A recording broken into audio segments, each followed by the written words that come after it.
Hello, everyone. Welcome back to Engineering Conversations. Today, I have another female engineer from my own alma mater, Loughborough University, here to share her engineering experiences, and I'll let her introduce herself as well as what discipline in engineering she's into. Over to you. Hello, I'm Jennifer Glover, and I'm a PhD research student at Loughborough. And my area is aeroacoustics, so I specialise in jet engine noise cancellation. Thank you very much, Jen.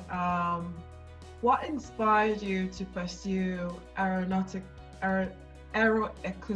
or aeronautical engineering? So whilst at secondary school, I'm sure for a lot of engineers, I had a real passion for maths and physics, and really discovered engineering through researching the next stages. I did a career mapper, where you could put in ideas, and that's where aeronautical engineering came up, and I researched into it and just was absolutely fascinated by it, all the different things you could learn, how specialised it was. But I had an understanding that it didn't matter if you were very specialised, you could still get many career paths in engineering. So that led me to aeronautical at Loughborough. And I went out on a placement year, and I really missed academia. I really missed that specific challenge. And so I started to research into PhDs, and my favourite modules at university were noise and vibration. And my supervisor, who was my personal tutor, had PhDs in that area, and that's really how I discovered it. And it was, I think, a lot of people, there's a lot of luck involved, but I love the subject. I now help teach it, so yeah, it's just been very enjoyable. Probably to take you back a little bit, what was your route into engineering? Was it through secondary school A levels, or how did you go into engineering undergrad? So I was educated in the southeast, and they have state secondary schools and grammar schools. Mm-hmm. So I went into a selective grammar school, and it was a science school. So that was, everyone was doing science. I mean, at A level we had, I think, about four maths classes. Mm. So that was always there an option, and just through that they said, if you've got science and maths as a background, there's lots of career options. And that's really what led me to engineering. There wasn't anything we did particularly at school about engineering events and days. I think that's come in since I've left secondary school. But it was all very encouraging and positive, and being at single-sex schools, the idea that science wasn't open to women just wasn't in anyone's mindset. So a huge percentage of my year group went into engineering and science disciplines. Okay, that's actually very encouraging to hear, because we know those numbers start dwindling across. What advice would you give to future engineers, or someone in year 11 thinking of A levels, or someone even in A levels now probably pursuing the sciences and thinking of career options and probably leaning more towards engineering, whether for apprenticeship or coming to uni? What advice would you give to someone in that scenario? I think in that scenario, you really have to research your options and use the people around you, because they might have ideas on your skill set. But you're an excellent communicator. I think you should follow this path, or you're really hands-on, so maybe pick an apprentice route. So use the people around you to help guide you, but really focus down on what interests you, because engineering as a career is a lot of training. There is years and years involved. Just because you get a 3-year degree doesn't mean you stop learning. So if you're not enthralled by it on day one, probably not going to be enthralled by it on day 3. So really pick your passion, and there will definitely be an engineering that picks your passion, as I'm sure we both know. What does an aeronautic engineer do? I know you are doing more into research. You can share a bit of your research just so people have a wider view of what aeronautics is, because I think for most people what comes to mind is aviation and planes. But I think there's more to do with that than just aeroplanes and the aviation industry. Yeah, so I think aeronautical is a subset of mechanical. So generally you work with anything that moves. So if you took mechanical engineering, the difference between the 2 degrees would be what all your examples are about. So in the first year, you'll generally learn about forces and loads, but in your second and third year, they'll be specific to wing loading and things like that. And that will be the same regardless of route you are. So as an aeronautical engineer, all of my examples and experience are specified to the very high stress conditions that you have within in aviation. I mean, all the certification requirements you have for aviation are the absolute highest, which is why you end up with a lot of trickle down technology. For example, GPS was an aeronautical invention, but then there are millions of applications in it, and it trickles down.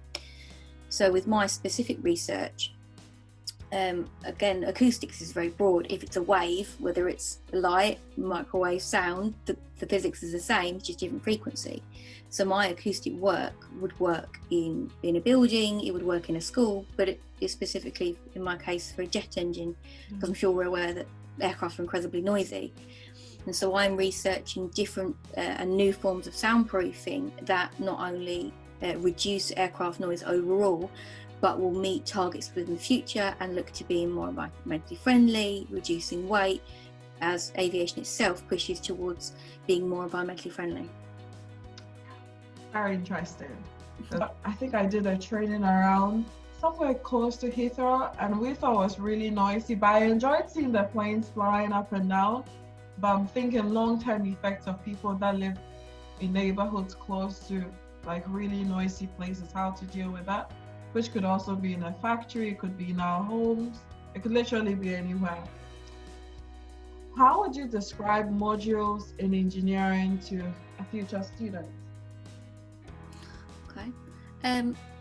What most universities have specific specific degree courses. A couple of them do general engineering, but normally now it's specific.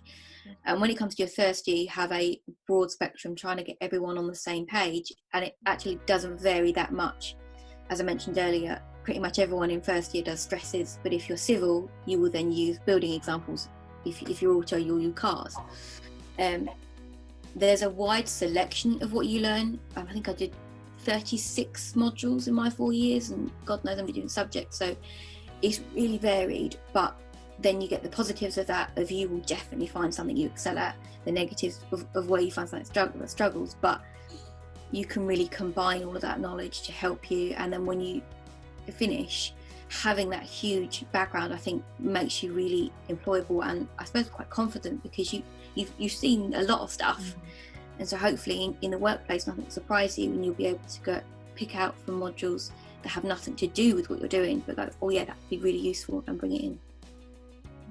Did you ever consider giving up or quitting on engineering?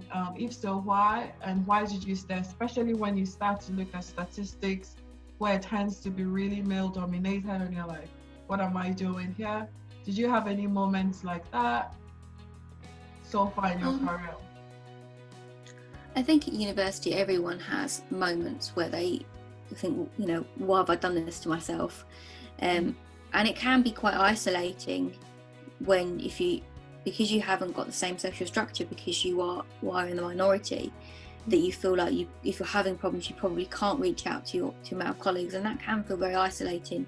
But I think I'm very headstrong, and I thought that I wanted to do this for me, and so I did it. And I've never considered leaving engineering. My career path my ideas of what I want to do in my career does change a lot. I think particularly down an academic route, as a woman, looking into academia so closely now, the expectations and the extended work and the just so much hours they expect on top just doesn't seem very conducive to a lot of women's life. You know, in academia, if you haven't published in the last year, you're gone, and so if you have a career break, you no longer exist. And so for me, that's really put me off academia, because realistically, if I wanted to enter it now, my partner would have to change their career role, because there's no sharing.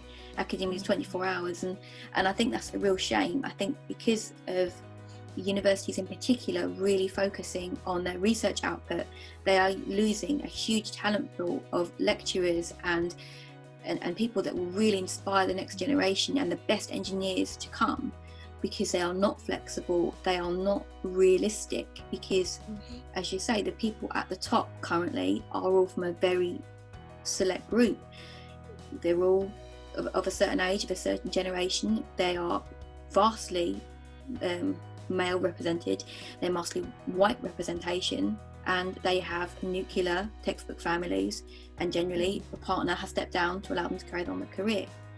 And so it hasn't prevented me from moving in engineering, but it has really changed what I thought I wanted to achieve, because it just doesn't match up with the lifestyle I want. And that is a real shame, because I personally love education and love teaching, but it's something I feel I have to do as a voluntary position. It's not something I can necessarily pursue at academia right now.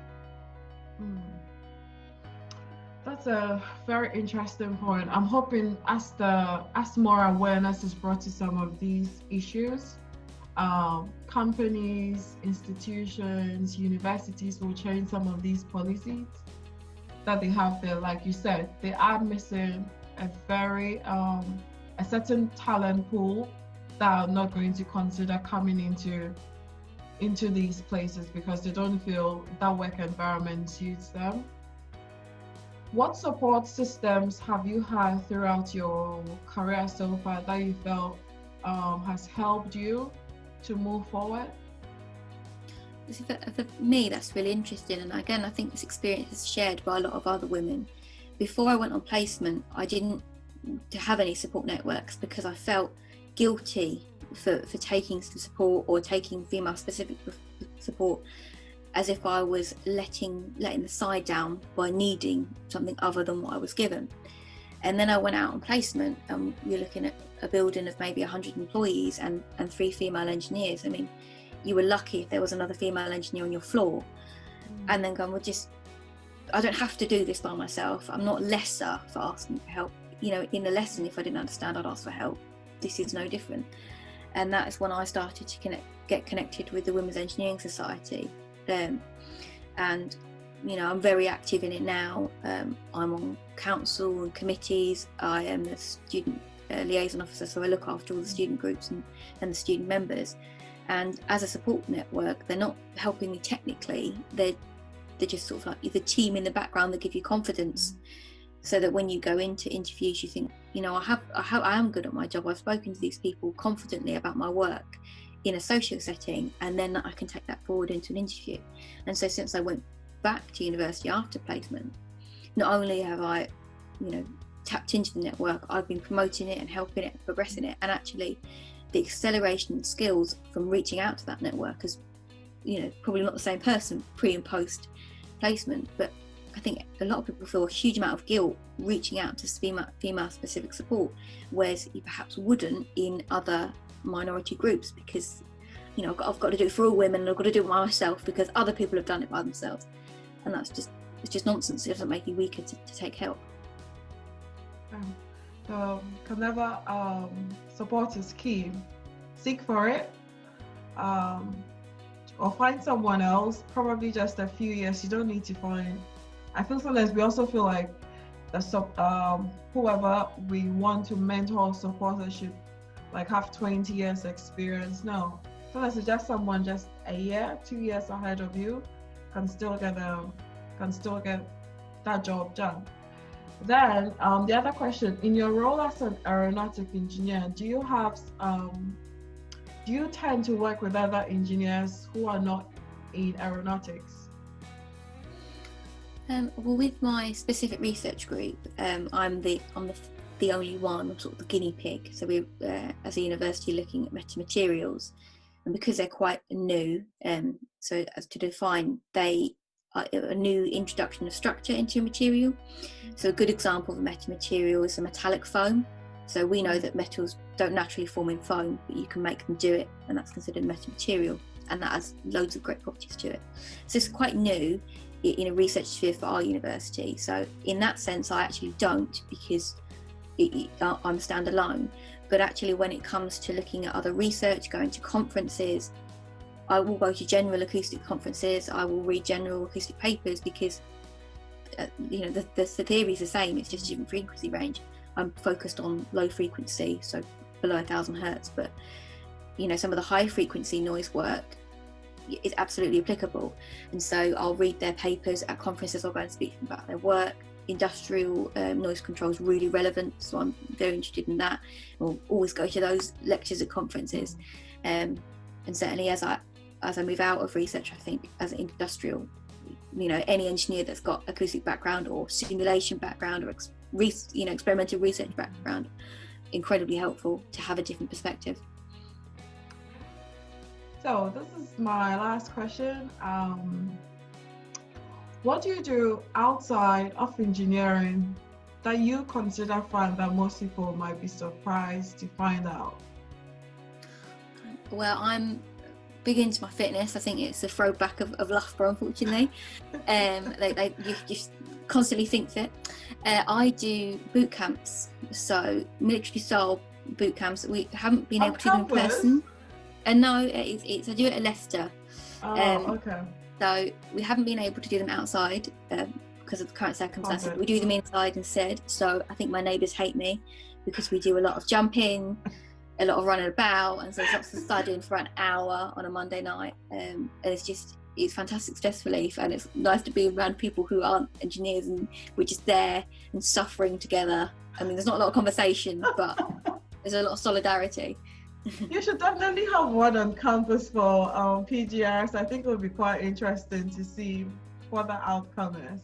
Well, yeah, we'll be interested to see some of them running around with the old sandbags and things like that. I need to be there when you do that. I'll be like, because I know they've been doing the 5K run on campus. I don't know how often the PhD SSN is doing that. Oh, yeah, it's great for all-round fitness and just mental health, because you can't worry about your experiment going wrong when you're thinking, next step, next breath, next step. Yeah, it's a great distraction. All right, this brings us to the end of this interview. Any last advice from you?